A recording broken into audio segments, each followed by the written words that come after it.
I shook my fist at God. I stomped my foot in the middle of that empty hallway and I said, what in the HELL are you doing?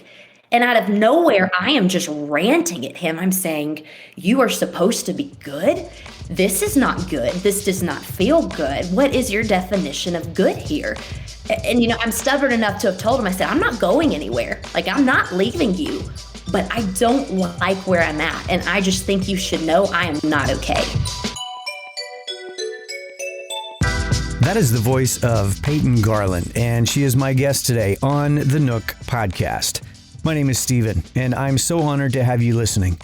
We will get to Peyton's story in just a moment. You are really going to enjoy it. Just a quick couple of housekeeping items. I would love to hear from you. This podcast is coming up on its first birthday, and I'd like to know what you think about it. My email address is steven@nookpodcast.com. That is always in the show notes, where you can also find a link to Buy Me a Coffee, which is just a super simple way for you to support this show financially. Something as simple as $5 a month really helps to keep these episodes coming. Now, for today's show. This podcast is never going to be the type of show that just hawks books to fill airtime.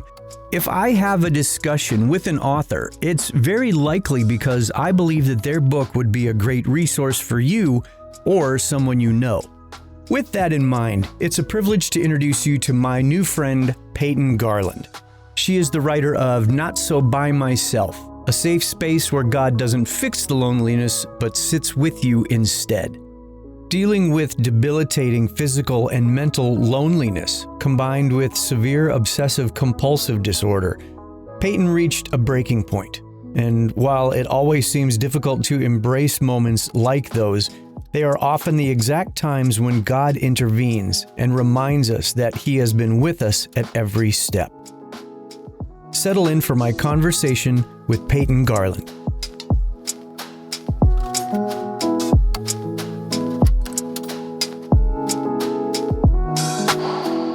All right, Peyton Garland. This book, just the title intrigues me, and I realize this is probably the jumping off point for most of these that you do. But for my audience's sake, let's just at least get into what's the genesis of this book. Where was it birthed from in you? It was birthed from a season that I did not anticipate. I was a new wife, and 6 months into my marriage, my husband came home one day and said, "Hey, I want to be a pilot." And at this time, he had a wonderful job as a sales rep for the Atlanta Falcons football team. Life was very comfortable. Yeah, it was a 9-to-5 sort of life. Each day was very predictable. Finances were predictable. But now with his piloting career, he has to do school for a year, which was very tough. But once he finished flight school, the only airport where there was a job available for him was states and states away, hours and hours away. I was in the Atlanta, Georgia area at the time. He had to move to Indiana. And for about 4 months, I was completely by myself because we had actually just moved at this time. So I was in a new town, didn't know my neighbors, didn't know my coworkers, knew nobody, nothing except my husband, Josh. And then he's now up and away in Indiana, and I finally have to figure out who Peyton Garland is in this loneliness. So I'm assuming then writing is not a new thing for you to take to the keyboard, as it were, and start to flesh out what was going on in your head and heart at this time, that it would actually produce a book. Yeah, it was something on the flip side of it. Once Josh was able to come home, I just really felt a prodding, and it had to be the Holy Spirit. There were no other words for it, where this message of loneliness is just something that a lot of people can relate to. So I start writing the book, and what I didn't know is I was writing it just 2.5 weeks before the pandemic hit, before the whole world, like on an international level, was facing their own bout of loneliness and their own new way, where nobody knew what to do. And so the timing, it's bittersweet. From a marketing perspective, my publisher was like, yes, we're going to reach the masses. But also the reality is we were reaching the masses because the masses were facing their own season of loneliness. So where was God in this story? I imagine that had to precede whatever you were ultimately able to pen. Yeah. God, I said it in my book, God works best in the mess. God was right in the heart of everything I was going through while Josh was gone. And I didn't see it very well. And even when I kind of saw snippets of it, I fought it because I was challenging God's goodness in a sense. I grew up in a very harsh church culture where God never seemed to be good. And so finally, this was that season in life where I had to say, okay, I either love this God enough to actually like him. So he's either going to be my best friend and my savior, or he's not. And I finally got to make that decision and step into his goodness through this loneliness. So at that point, you must have been thinking, had you been able to identify the loneliness prior to this? I mean, I don't know. I guess I'm assuming that this couldn't have been your first bout with loneliness. No, you're exactly right. So I'm a military brat. My dad served for 24 years. After 9/11, he was called up to active service. So I grew up with the man of the house being gone, which was hard. But, I had my mother and I had my little sister to show up for, and they could show up for me. But now on the flip side, as the wife in this relationship with no children, once the man of the house was gone, there was nobody. There was no sister. There was no mother. It was just me and two of the worst dogs on the face of the planet tackling the season together. That's so awesome. Well, was there anybody that you could reach out to in those times? There was a friend of mine who lived in Atlanta, and Josh and I lived in the suburbs of Atlanta. So she was about 45 minutes away. And once a week, we would meet and get coffee. And that turned out to be such a godsend because I didn't realize just how not okay I was until this friend looked me in the eyes and said, something's wrong with you. Like, you've lost way too much weight. Your hands are shaky. You look very pale. You look very hollow. What's wrong? And so she was a miracle. I mean, she gets a whole shout out, like to a whole chapter in my book. Her name's Wendy. She was pivotal in my healing. She was pivotal in me actually ending up going to therapy during this season and getting diagnosed with OCD, which in turn has helped me heal even more from some things I didn't even know I struggled with. Yeah. Well, and I'll tell you, one of the things that really grabbed me is I love the subtext of your title, at a safe space where God doesn't have to fix the loneliness, but he sits with you in it instead.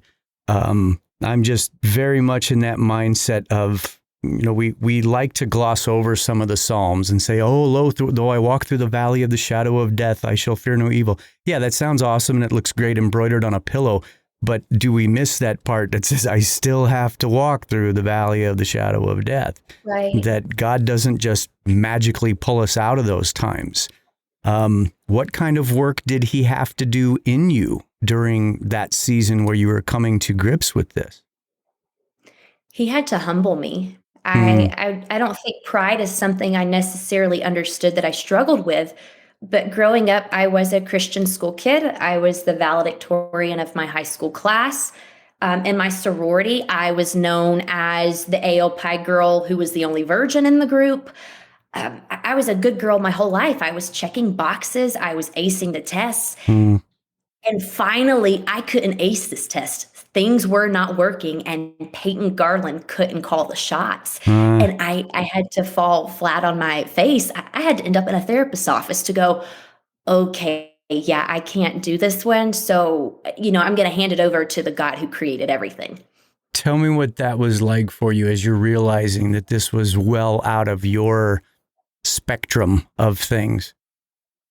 I was angry at first because when life was in my control, it typically went really well because I could show up and perform. I had the gold stars to prove it.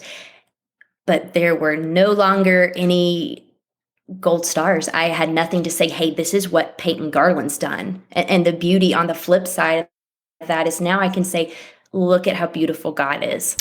Because without him, this season wouldn't have been one of healing and growth for me. Like, he loves me enough to let this season be for me, before my healing, be for me to not just love him out of obedience, but like him because I wake up in the morning wanting to tell him, hey. Yeah. Well, you seem like a generally up person. I'm guessing that this season that a book like this is birthed out of must have even, I mean, did you recognize yourself in that time?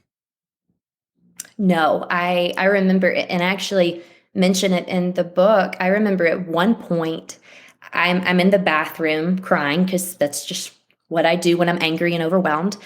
And I was gripping the sink, and I look up, and of course with us ladies, like, there's mascara all over my face, lipstick, whatever. Like, I look terrible. Like, the circus could have hired me right then. And it was in that moment where I'm looking at myself and I'm going, you are not you. Like this is not you. And it's one of those moments for me where, you don't, or at least I don't audibly hear God. Like, there's no writing on the wall, writing in the clouds sort of thing. But this was that moment where I could almost hear God saying, I am trying to teach you a lesson, and I am trying to show you love. But at some point, you've got to step into that yourself. And until you do that, you aren't yourself. And you're always going to have this feeling of hollowness, like something inside of you and who you are is actually missing. Well, you mentioned anger as far as one of the things you felt. Was that fearful for you as well at that time when you realized that this was really uncharted territory for you?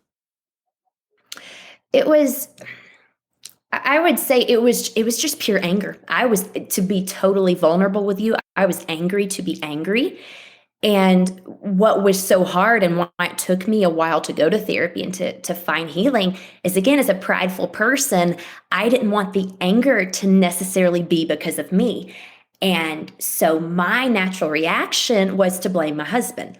Well, if you didn't leave, this wouldn't be a problem. If you didn't drop this really nice 9-to-5 money in the bank lifestyle we had, this wouldn't be a problem. I'm the one who worked 2 or 3 jobs to get you through flight school, and this is how you repay me.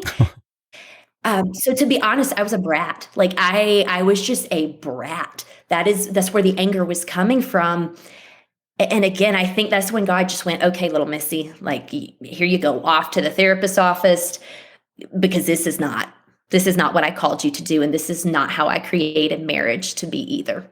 Well, dare I ask then, I just having known what it's like living apart from my spouse for chunks of time, when you're dealing with something like this that is so heavy on you and your husband is a few hundred miles away or more, what was it like navigating that in your relationship when things were obviously such a mess for you? It was hard because communication, again, right before this whole piling thing started, we'd only been married for 6 months, and we hadn't lived together before we were married. So we are still in this season at that time of getting to know each other. So communication is still not something that we have fully maximized or even understood. And so while my husband was much more gracious than I was in this season, what made communication so difficult wasn't just that we were newbies at this, but as a pilot, he's in the sky all day. He has no cell phone reception. And so if I needed to break down, or I needed to ask him a question about a bill I needed to pay, or a vet thing I had to take the dogs to, I didn't always have that access because it was quite literally not available. And that just obviously made communication even fuzzier, grayer, and more frustrating. Well, and that must have made you feel like it was just one thing and compounding another and another and another. I mean, did you feel like you were spiraling? Yes, 100%. And it wasn't just spiraling. It was meeting the ground. Like, I am fully aware, and I fully believe that I had hit a rock bottom. So you just, pardon the pilot speak, but it's like you landed right where I was going to go. Did you feel like God had to get you to a point where it's like, all right, are you done? You empty now? Because now we can build from here. Yeah, and I guess this turned out to be a favorite part of the book for me personally when I was writing. There was another night where everything felt empty, just like you said. The halls were empty. We were in a new house. He hadn't been home to even hang up pictures. Hmm. The whole house literally felt empty. I felt a void. I was so angry. I was so tired of doing laundry for just one person. I was so tired of making a meal on Monday and living on it for 5 days because there's no one else to cook for. Just everything was piling up. And I shook my fist at God. I stomped my foot in the middle of that empty hallway. I shook my fist at God and I said, "What in the HELL are you doing?" Hmm. And out of nowhere, I am just ranting at him. I'm saying, "You are supposed to be good. This is not good. This does not feel good. What is your definition of good Hmm. here?" And I'm stubborn enough to have told him, I said, "I'm not going anywhere. Like, I'm not leaving you, but I don't like where I'm at. And I just think you should know I am not okay." And that was the moment. That was the pivotal moment in this whole thing, because there again, I had one of those moments where I really felt like God was saying, "That's it, kid. We're talking now. That there's no perfection anymore. You literally just Hmm. cussed in a prayer. Like, that's up there Right. on the list of things you probably should not do." But this is it. You are now at your rawest. You are at your most exposed. You are at a point where you know for a fact you can't dictate things anymore. Like the gold stars that you have no more gold stickers, no more stars. They're not yours. And so let's see what you and I can do together now instead of you just trying to go off on your own and make things work. Well, and isn't it amazing in a moment like that when you realize God is big enough for your biggest rant, your biggest complaint, that what may have felt like, "Oh, I probably shouldn't have said that," also became its own turning point of, wow, okay, we can go somewhere from here. Right. Because right after I prayed it and I had like my dramatic moment and I composed myself, I went, "So do you ask forgiveness for a prayer? Like, I don't really know how that works, but if that's what you want me to do, I'll do it." But for sure, and now again, in hindsight, this has been almost 2 years now. That was probably the most beautiful moment I've ever had with God. Like that is something I will cherish and tell him about and ask him what he thought of that moment on the other side of this life. Yeah. Well, you say 2 years. One of the things that I like to be able to touch on in situations like this is that we've all been through some big stuff, big messes. And when God shows up, it's awesome. And it's just as awesome to talk about it and tell people. But at the same time, it's not always necessarily over. What are you still walking with a limp? Is there any residual that you feel like God still has to check you on now and again about what's in the book?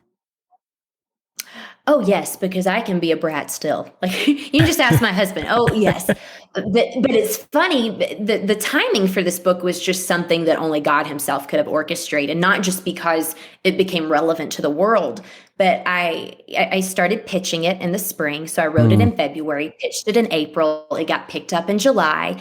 And I actually had to turn the book around in 30 days because they Oh, wanted it to wow. still be relevant. No one knew when COVID was going to end. So the book was out of my hands by July. And in August, my husband ended up having to go to another airport in another state for a flight job because Mm. COVID naturally, with the aviation industry, it turned it on its head. So he had to go wherever again there was an airport available for flying. And so the last chapter of my book is actually paralleling that, saying now I get to practice what I've preached to you. And now I get to show up and say, "Okay, God, learn my lesson. Let's see how we do with round two." Well, it had to feel better for you just having a little bit more running knowledge about how to enter something like that. Big change, big things, big challenges once more, but at least you had a bag full of tools to take at least some of it on at that point, right? Yes, so it was still hard. Again, my dogs are still terrible. Bills are still terrible, especially when I have to hand over the check.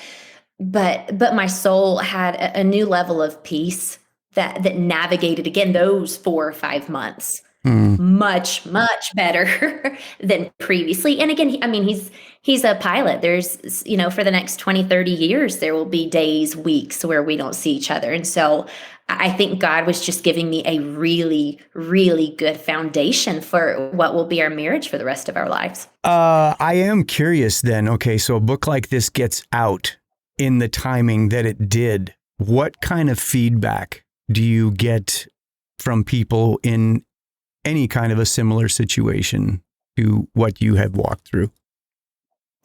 At first when the book released, naturally, it was just fans of me in general buying the book. So, just all the aunts and uncles and cousins and church people, which was such a blessing. But I think about a month or two into it being out there, in the Amazon world for everyone to see, I started getting this steady, I guess, just sequence of messages on Instagram, Facebook, just wherever people found me.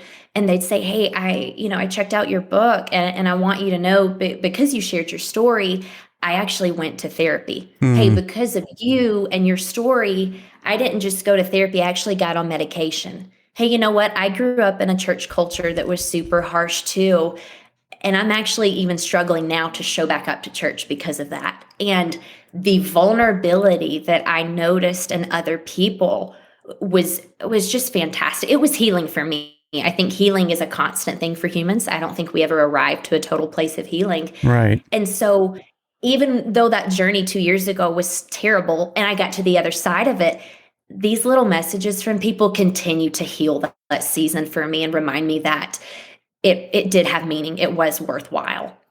Well, now you've mentioned it a couple of times. How deep were you able to go in the book about some of that past of yours in that very legalistic church upbringing? And for that matter, what did that part of your life, how did that even frame your view of God prior to the more recent times? So I definitely delve into it because, when I talked to my therapist about it, she actually told me, she said, you do realize that was trauma. Like, you've experienced religious trauma. And I said, I had no idea. I thought I just didn't like all their rules.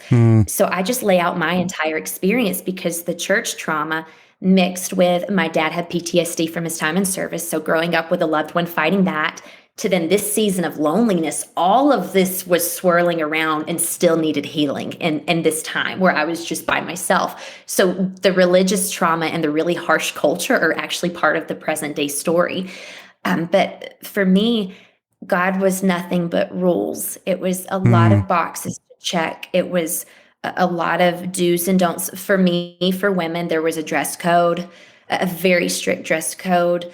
If I had a question about finances or leadership in the church, I was told as a woman I couldn't ask. I could ask a man who could ask for me.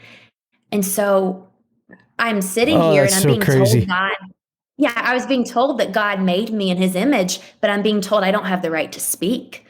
And there's all these rules that I can't, even as the perfect kiddo, there's some impossible ones they're setting. And half of the impossibility lies in the fact that I'm not a man. Like, I am not a man, plain and simple.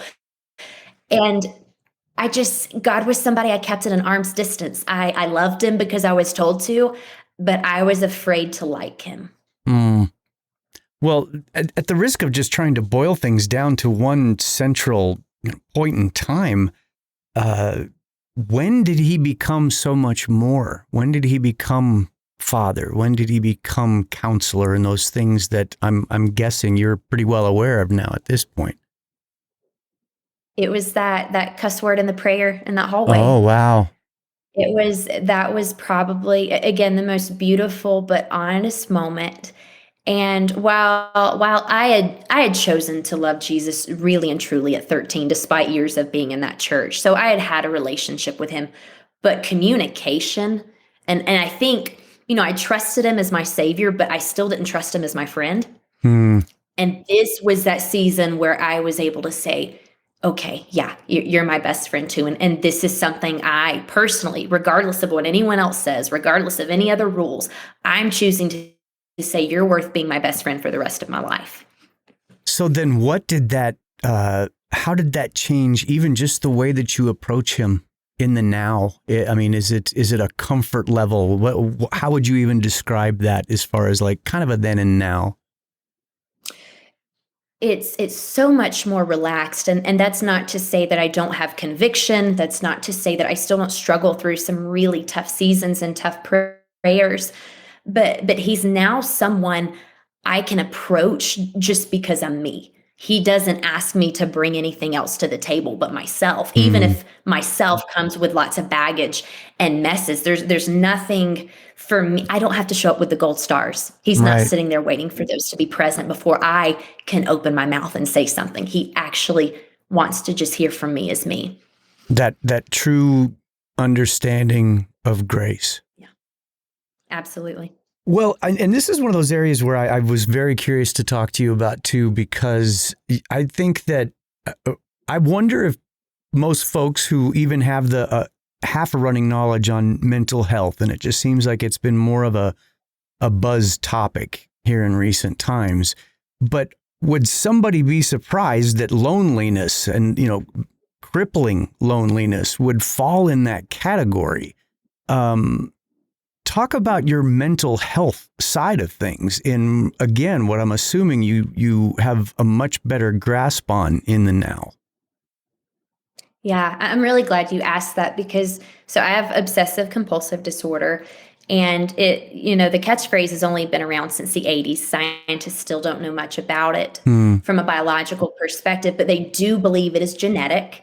And my grandfather showed big signs of OCD, and now I know that's what it was. So for me, growing up with OCD, but not knowing that's what it was, so living life with a mental health disorder and it being undiagnosed, that was creating so much internal tension and so much internal loneliness because I didn't feel like anybody else. I knew I had very obsessive thoughts. I knew I had compulsions. And so in a way, while I was the most extroverted girl in high school, on a soul level, I was the most introverted because something inside of me was not right and I knew it. But I didn't know how to address it and I didn't know what to call it. And to me, at that point in my life, I still thought therapy was such a failure type thing. Right. And so I just kept quiet about what was going on the inside until this season where I'm by myself and Josh is away. And I show up at a therapist's office and I actually walk out of there with a diagnosis. With now we know what to call it. So now we can work through it. And I don't think there's any way I would have showed up to therapy. There's no other way I would have been humbled enough if loneliness hadn't been such a huge player in my story. Wow. Well, I'm just curious, what does Peyton's version of OCD, what does that look like on a day-to-day basis? Wild. It's a very wild world. So from a scientific perspective, just because it makes more sense when I start that way, your frontal cortex, where you process emotions, your ability to rationalize. So that is supposed to send communications to your ventral striatum, which is in the back of your brain. So those two are supposed to fire off neurons and chemical waves that help you think rationally. What they do know about OCD is my frontal cortex does not communicate properly with my ventral striatum. So my ability to rationalize things doesn't quite meet the mark. I don't rationalize well. And so for me, OCD has 4 branches. A lot of people kind of go with the monk idea. They think it's just straightening the crooked picture frames. They don't want to touch the doorknob. Everything has its place, but that's just symmetry OCD. There's harm OCD, there's mental thoughts and taboo rituals OCD, and there's contamination OCD. And I suffer with the last of the 3. And so I really have to work on not washing my hands excessively. When COVID first hit, I was washing my hands almost 65 times a day. Oh, wow. Harm OCD is where you're literally obsessed that you're going to hurt someone. So driving makes me very nervous. I'm always afraid I've ran people off the road, or if there's a pedestrian walking down the side of the road, I'll turn my car around to make sure I didn't hit them or hurt them in any way. Mental thoughts and taboo rituals is also called religious trauma OCD, which tends to only be started if you experience religious abuse growing up. And so for me, that looks a lot like having to combat this feeling that God's only going to accept a certain prayer, a certain way, in a certain time, in a certain space. So it's a lot. So for me, spiritually, OCD shows up. It shows up in my day to day, like driving down the road and washing my hands too. So it's a very loud space on the inside. So do you feel like you have a better handle on that now? Or is it truly a daily thing to where, I don't know if battle is the right word, but how do you keep that within a workable headspace, heart space? Right. So, the crazy thing is the World Health Organization actually has OCD listed in the top 10 most debilitating diseases and or disorders. So it's up there with pulmonary disease. It's up there with diabetes because untreated, it is so debilitating because people won't leave their house because they're afraid to drive. People won't leave their house because they're afraid they'll be contaminated. It's all these things. And so for me, getting diagnosed, we now had ways to work through this. There's no fix-all, there's no cure for OCD, but I take 100 milligrams of Zoloft every morning. And what that does is it adds serotonin to my body. And what they do know about OCD as well is OCD actually makes the gray brain matter in your brain deteriorate. And that gray brain matter is where your serotonin is. And so that medicine allows my serotonin levels to balance, which allows me to embrace joy and contentment in a way that I usually can't. I work through brain spotting therapy, which is hands-on ways that I can recognize OCD, because when I can recognize it, I can go, hey, Peyton, that's not you, that's OCD. You're fine. Let's move on from that. And so thanks to medication, therapy, and a very, very supportive husband, parents, and sister, I've been able to manage it to a point where I actually can enjoy life. And it's not something that is prohibiting me from recognizing the very beautiful things. Sure. Well, and since you just mentioned your husband again, I'm curious now on this side of it, 2 years later from those epiphany moments. How are you two guys? How are you two doing now? That you have so much totally more of a few months ago. We were talking and I said, you know what? I said, I like you. I said, when we were first married, I wasn't really sure. Like, I knew you were cute and all, but I don't know that I liked you. I like you now. Like, this is cool. That had to ease his mind a little bit. and he told me, it was so funny because, when I got diagnosed, I called him and I was thinking to myself, what is he going to think? Like, unfortunately, I didn't get to say, hey, by the way, before you marry me, I have a mental health disorder. So I am all sorts of just uneasy telling him. And so I tell him, hey, so I got diagnosed with OCD. And he goes, thank goodness. I thought it was me. I thought I was the problem. He said, okay, we can handle OCD. And so that journey it's been hard, but it's been so good. I mean, we are best buddies. We leave the Keurig pods for coffee for each other in the mornings. He brought me 2 different Starbucks drinks today because he had no clue if I was in the mood for a cold drink or a hot drink.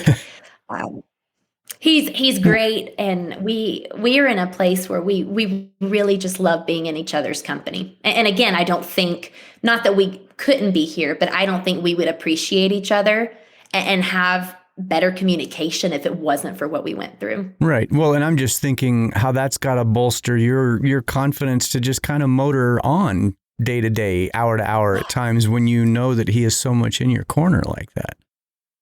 Oh, for sure. And he's very honest. He is a very blunt kind of human being. And that's not to say he doesn't have compassion, because he is a super compassionate person, but he's honest. And so what I love is he's very encouraging and very loving, but he can also step into a space that I'm in when I'm not healthy. And he can say, hey, Peyton, you're not you right now. Let's go for a walk. Did you take your medicine today? Like what are we doing today? And so that's what I'm so grateful for is, again, there's no cure-all for OCD, but to have someone who loves me, but also can bring that honesty to the table, that's not only what I want, but it's definitely what I need. Yeah, that's huge. Well, and that's where I'm so glad that you're willing to dive into your own mess and get the help. And I think that's why I automatically gravitate towards stories like this, because then it starts to echo my own in a depression diagnosis, and that, what are people going to think?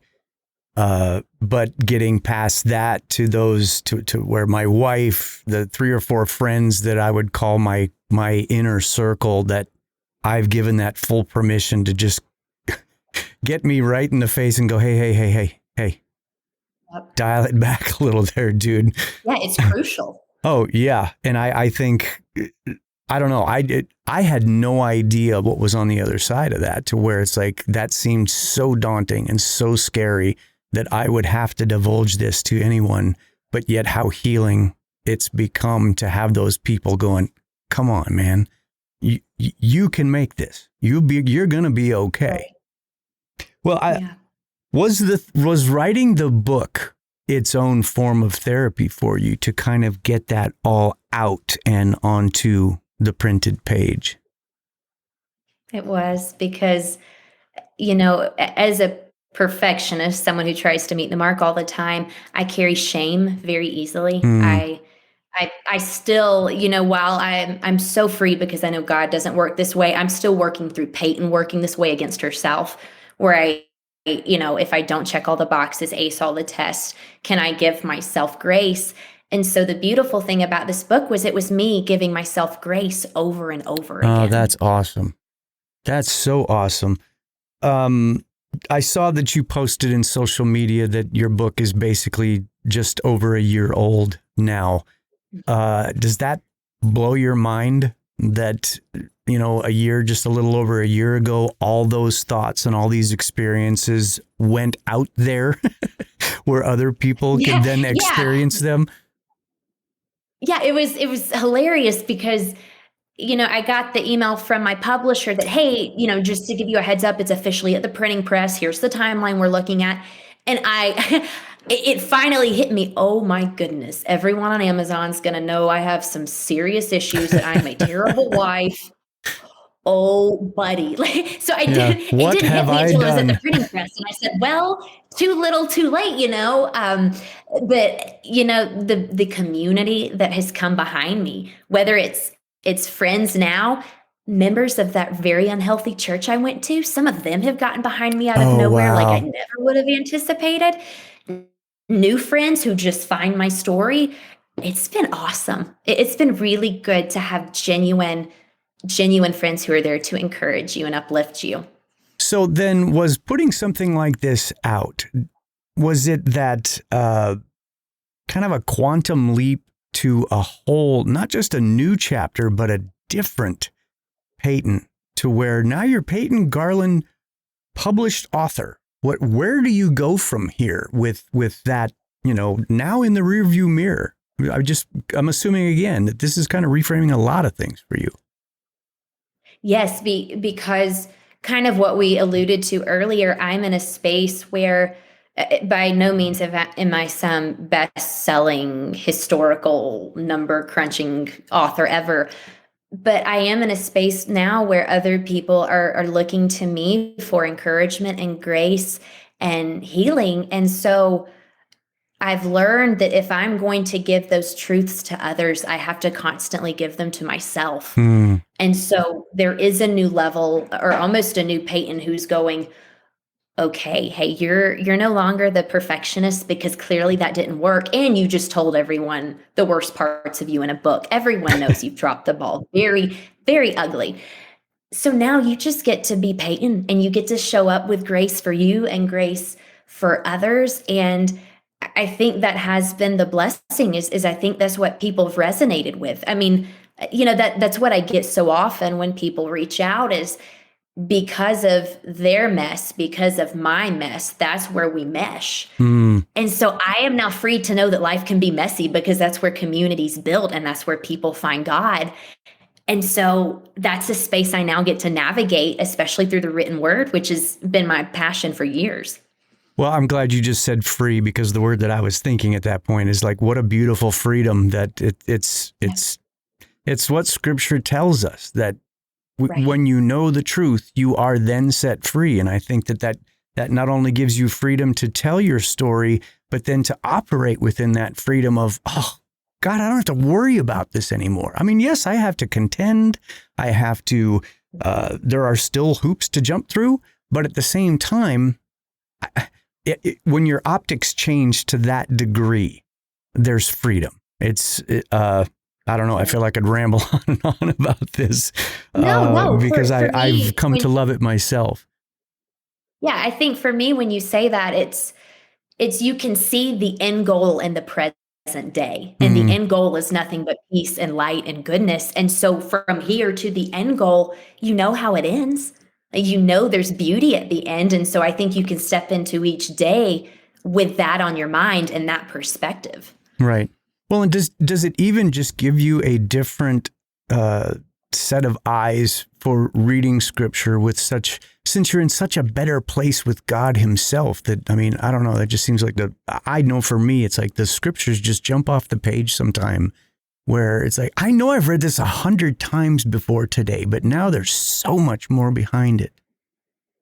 Yes, because, not only was I a Christian school kid, so the Bible was kind of forced on me, like I know the Bible back and forth, all the 12 tribes, the whole thing, I know.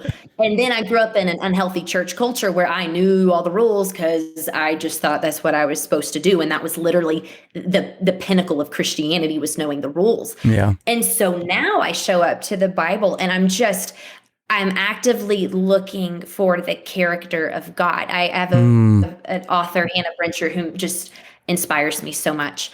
And she said one time, so often we try to look for ourselves in scripture, but why don't we just look for the character of Christ? Because when we understand Christ, we understand ourselves. That's a word. So now I show up.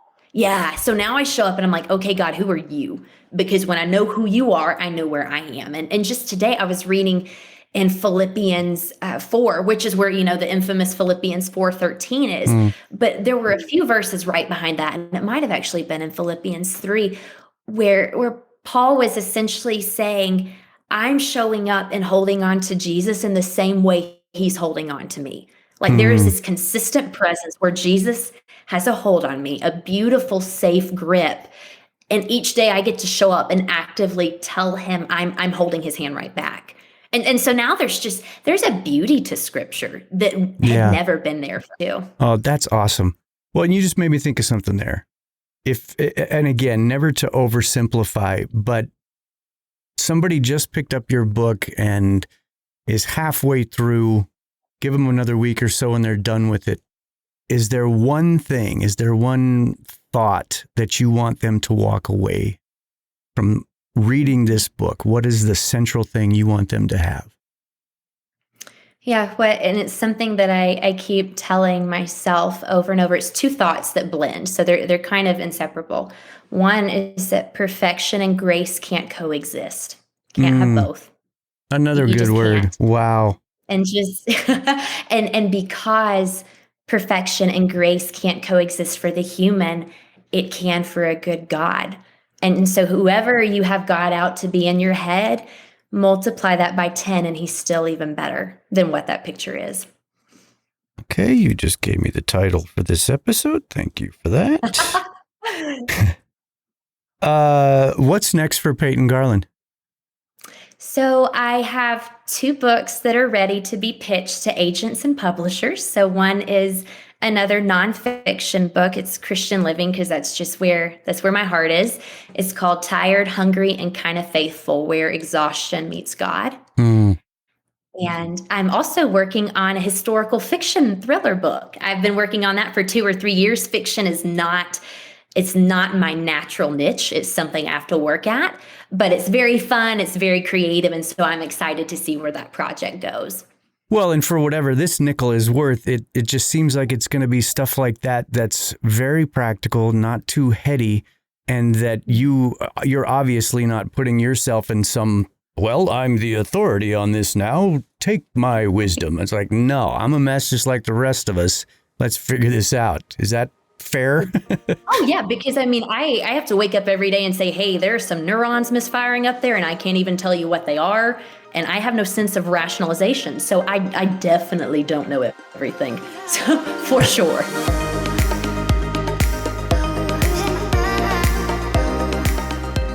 It's difficult to choose just one aspect of this story to center on for a summary. More than anything, I so appreciate that Peyton followed God's leading and put this season of her story together in her book. I have an Amazon link for Not So By Myself in the show notes, and I highly recommend getting a copy for yourself. Your feedback about this show is so appreciated, and that can happen in a number of ways. You can drop me an email. The address is in the show notes. 5 stars and a kind review at Apple Podcasts, and now even Spotify is in the game. If you are listening on their mobile app, you can now drop a 5-star rating there too. Even something as simple as sharing a link to this show with someone you think might benefit from it really does help. I've got some more really good stories coming up this month, so make sure that you are following or subscribed on your favorite podcast app. Thank you so much for listening, and I will catch you here next time in the Nook. The Nook Podcast is a production of Sozo Digital Media.